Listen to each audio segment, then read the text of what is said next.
The Indianapolis Colts did not end the 2024 season the way that they had hoped, as they are going to not be in the postseason once again. But there are some potential things they can end up doing in the 2025 offseason that might help their chances next year. My name's Tyler, here with my brother Ryan, and we're going to break down what you can expect the Colts might do in the offseason coming up before they lead up into the 2025 NFL draft. But before we get into that, if you like the content that Ryan and I put out and you want to help the Tracy Take grow, the easiest way is hitting that subscribe button, tackling that bell to get notified when new videos come out. While you're at it, leave a like and a comment. Let us know what you would like to see the Colts do this offseason.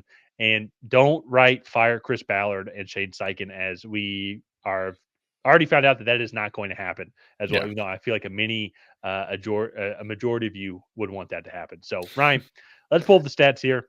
And Yeah. very just odd season overall statistically, I would say. Offensively, defensively is pretty straightforward. Their defense sucks. Offensively, you kind of look at the stats there, and the 25th overall in passing stats, and it's wild too. Like Joe Flacco played in and started in half of the game, nearly half the games that Anthony Richardson started in, and yet he nearly had as many passing yards as he did. He had more passing touchdowns and less picks as well to go with that. But at the same time, the two Anthony Richardson is such an athletic freak, and he is extremely dynamic when it comes to like what he can bring to the field for this Colts offense. I think he pairs up Mhm. well with Jonathan Taylor, but still his inaccuracies though, that's just what you're just kind of have to fight through it, and you hope that he can develop that, because if he can connect on that with his arm strength, like who knows what this offense could be. In his defense though, and I don't have the exact number in front of me. I will go and look this up here now. It felt like the Colts averaged 100 drops a game. Oh, yeah. It seemed like with their receivers. So I want to throw it over to you. What are some of your overall thoughts when it comes to this Indianapolis Colts team and their 2024 performance? Um, the biggest thing for me was just the consistency from week to week, where I felt like they really struggled to consistently put a solid game plan together. And a lot of times, like Shane Steichen, he would do things well. So like for example, I'll go with the Patriots game because I know that one the best as a Patriots fan. But they came out, had a good drive to open the game, went up 7-0. Next possession, interception, and then they didn't do a whole lot throughout the rest of the game. And then finally on that final drive with like 4.5 minutes left, Shane Steichen was just like, they can't stop Anthony Richardson on these like QB draw like runs from the shotgun. So he ran that like 3 or 4 times on that drive. And like he finally, like it seemed like he finally figured it out. And then like the next game against Denver, they were playing well. Jonathan Taylor fumbled the ball at the front of the end zone. And then it's like they totally just forgot how to play offense after that. And he just really kind of struggled with some of the ins and outs of that. But then also too, like the players were making mistakes. They wouldn't have to have played perfect down the stretch if Jonathan Taylor just runs that ball into the end zone against Denver. There were multiple drops against New England that kept New England ahead in that game there as well. So like there's just a lot of things that I think they need to improve upon, and it's just like the minute details. It's the small stuff with Richardson. It's making sure you're taking the right drop, making sure you're going through your progression the right way, making sure you're showing up to treatment on time, according to Pat McAfee. So like there's just a lot of issues with this Colts team that, in my opinion, are just mental errors. They have the talent, I think, to be competitive. They have all of that. It's just, again, the mental stuff that I think they're struggling with. So, all in Well, all, and to kind of tie into that as well, it drops from what I'm seeing right now isn't as bad as I initially thought. They had 23 drops on the season, which puts them at about middle of the road. But I think it's a little bit different because they don't throw the ball nearly as much. That's a mhm, 4.5% like drop percentage overall, which puts them a little bit above middle of the road. yeah, And so it just kind of going back to like just your point, and I just bringing those numbers well. It's right. Just felt like it was just mental things, like the Jonathan Taylor fumble, like some of that stuff. It's yeah, just not able to get it all together there yet. And part of that too, and it's not all Anthony Richardson's fault with some of that stuff, but I also think too, like he is 22 years old. Like he's already had two oh full yeah, seasons in the NFL, and he's only 22. Like he is still developing. Cam Ward is going to be 24 by the time the season starts. Michael Penix Jr. is already 24, be 25 and married. Like by the time next season starts. Well, I don't know what his Yeah. marriage says. We haven't gotten the invite yet. So, but that's besides the point. So like he's still super young as well. So Yeah. it's going to be But interesting.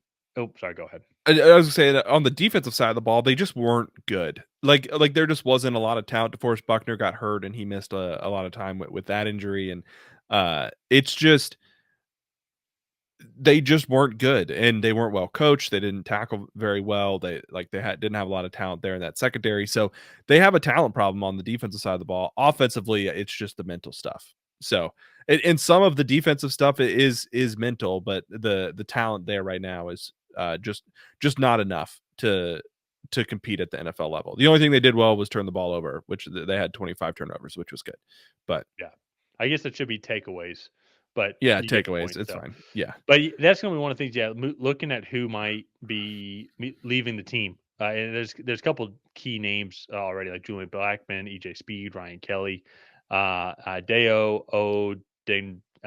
Odebingo, Will Freeze, and so there's already Taven Bryan as well. So there's already are some key contributors as well. Mo Alley Cox, Kylie Granson, they're free agents. That's huge. Not like that; those are good tight ends, but the team just needs a tight end as well. Sorry, I know you're still laughing at that. Sorry. And It nowhere is, does his last name does it say bingo. if you rearrange the last 5 letters, it spells out bingo. Okay. Put the B in Yeah. front of the I, and then there you go. Yeah. So, Odeyingbo.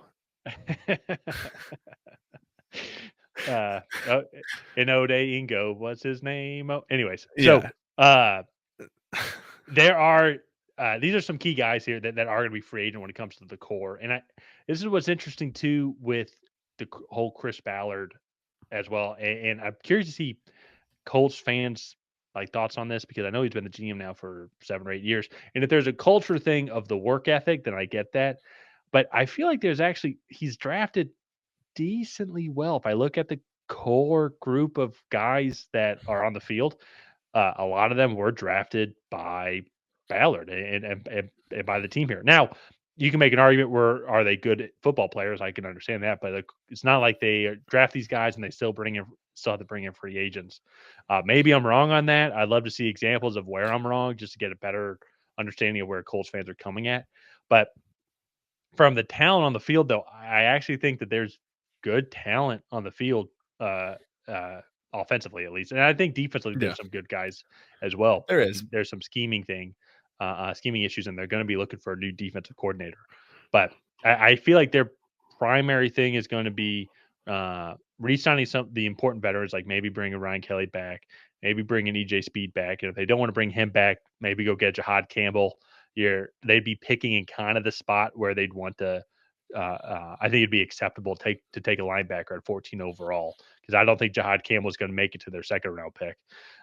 Secondary is going to be another big option as well for this team, and they're going to be kind of right in that spot to go address all those positions here. Defensive interior, I think, is going to be one as well to help out to try and get a little bit beefier on that line because DeForest Buckner is really good, but I think maybe getting a bigger, meatier guy like a Kenneth Grant would really help out this defensive line as a whole. So, kind of as they go into the free agency and as they go into the draft, it's going to be very interesting on the direction that they want to go as they want to bring in talent. So, I will say too, a number I haven't set out as right now, but as of right now, according to Over the Cap, they're sitting at just shy of $30 million in cap space to maybe bring back some guys or bring in some other guys that they'd want to address that would want to help out the team Yeah, and that I believe that's a little below average. I think right now the average team has about a little 60 bit. in cap. Maybe that's a little high, but I think it's in that 50-60 range. So it's a little bit on the lower side of the league, but it's still definitely some money to go and play with, and you can definitely restructure some contracts, I think, to free up a little bit more space there as well. So team needs secondary, defensive interior, tight end, I think is going to be a popular one, especially in the first round. Go and get another playmaker on that offensive side of the ball. But also, like you could add there defensive coach, defensive coordinator. That's going to be a big one because I feel like half of defense is just mentality and getting a good scheme in place. So I think that's going to be a big thing for them. Kind of starting things off here with some free agent targets. Carlton Davis, DJ Reed, Travarius Ward is another one. Just adding some corner depth to that room. These guys are not like top tier corners, but they're really solid CB2s. You kind of already have Juju Brents there as well as your cornerback one. So these guys can come in and be good complements to him. And then you also have Javon Holland, a safety. Malachi Starks, who's listed on the right, I think would be a good draft target if you're not able to land Javon Holland in free agency. And then Mike Gesicki, Zach Ertz, get some tight ends in there. I think it really adds another level to that offense. A couple consistent receiving options there. But again, if you don't get any of those options there, you could do Colson Loveland or Tyler Warren, the tight end from Penn State, not Tyler Allen. But and then if you don't like it, no, you're good. If you don't like any of those options and you want to beef up that interior, Kenneth Grant is an option. Tyleek Williams is another option. A guy I like is Deion Walker from Kentucky. I think there's a lot of big meaty guys to put in the middle of defensive line in this draft class. And if you're looking for a day 2 option for tight end, maybe you like one of the options above, you can go with Gunnar Helm. I think that he's a really solid tight end. He's just a lighter version of, I think, the two guys up top, but he's still a good blocker and can play in line. And yeah, I think the Colts have all of their original draft picks too. So they have coming in with 7 draft picks. And look, this team has a lot of talent. I'm very curious to see how they perform in 2025.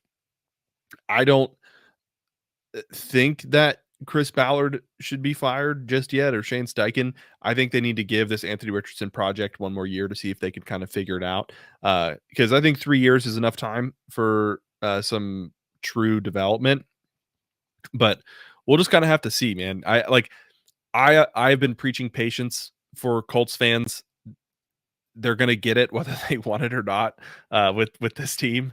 And so you drafted a young quarterback. The expectation was not for him to come in and be a day 1 contributor. And all of a sudden now he's like expected to be this superstar when he's younger than all the quarterbacks in the draft class 2 years later. Well, so my one devil's advocate of that is like, when you're taking 4th overall, like I would expect to be like the superstar. Like, no, I need to be the face of the franchise. And so I agree. Now that being said, though, I do agree with your point. I think it needs another year, especially with him. And if it doesn't work out, or if he's still getting injured, or if we're still just making the same mistakes, then I believe Jim Irsay just blows it up and be like, we need a new GM in here. We need a new head coach. Probably the goal then would be for this new GM and head coach to evaluate Anthony Richardson. Do they want to bring in a quarterback coach to keep on trying to develop him? Maybe trade Anthony Richardson and try and get picks as well to go and get another guy. Maybe they tank and then they trade up and go get Arch Manning with the number 1 overall pick. Get the Manning name. Maybe that's the big issue. Actually, that would be awesome. But that would be great. He'd be number 18 again. And so if they haven't retired his number, and so Peyton might be able to make a call and see if that number could be unretired. It'd be so funny at the family dinners if he said no. He'd be like, "I'm not doing that. That's my number. Yeah, Kid can make his own way." But anyways, though, I think there's still a lot of positives that you can take from this. It's just because, once again, they were playing serious, like meaningful games going in well into December. Now, let's not talk about the Giants game, which is kind of going back to the point of just the lack of preparedness. Like, how does this team, even with Joe Flacco at quarterback, how does this defense give up 42, 45 points to Drew Lock? I mean, Malik Neighbors had a big part to doing that, but also too, triple coverage or triple cover Malik Neighbors make anybody else beat you. So, but once again, we don't have to go through that because obviously that was just such a horrible outing and everything. But I think this team can eventually make it, especially if this defense gets just a little bit better and just becomes mediocre. I think it can help out this team because this team does have a very special advantage offensively when they do have a lead, because how do you stop in RPO with like Anthony Richardson and Jonathan Taylor, and then their receiving room is good enough to where like you can't just sleep on them and put an extra guy in the box. And so that's where like this offense can work out. Like the vision is there. They just got to put the pieces together and just needs Yeah. maybe another offseason to develop. But we'll have to kind of wait and see. My biggest thing is if you let's say they just trade Anthony Richardson, he becomes somebody else's reclamation project. And if you don't have the patience to develop him and somebody else does, he's going to be a steal for somebody else. And I think Colts fans are going to regret moving on from him. That's my biggest thing. Oh, You have to know that Anthony Richardson is not the guy before you move on from him.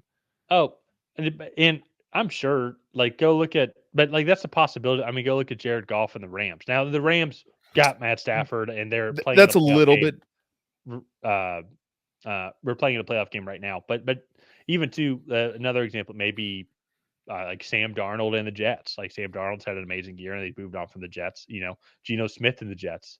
A lot of quarterbacks in the Jets. Who knows? Maybe Zach Wilson will have his reclamation here. I'm just joking, but maybe. it's I don't think you can look at it that way. Because it's almost kind of like with the breakup, like like if you're in a bad relationship, but And that's fair. like maybe she's the one, but like I'm not sure because I'm not sure that I don't like them enough. You know, the like you won't really you just gotta rip the Band-Aid off, and then you have to go in your own separate direction, I feel. And if Anthony Richardson works out, and that's great for whatever team he goes to, that's phenomenal. But it Yeah. maybe will keep you away from an Arch Manning or a Nico, Ian uh, Malayeva.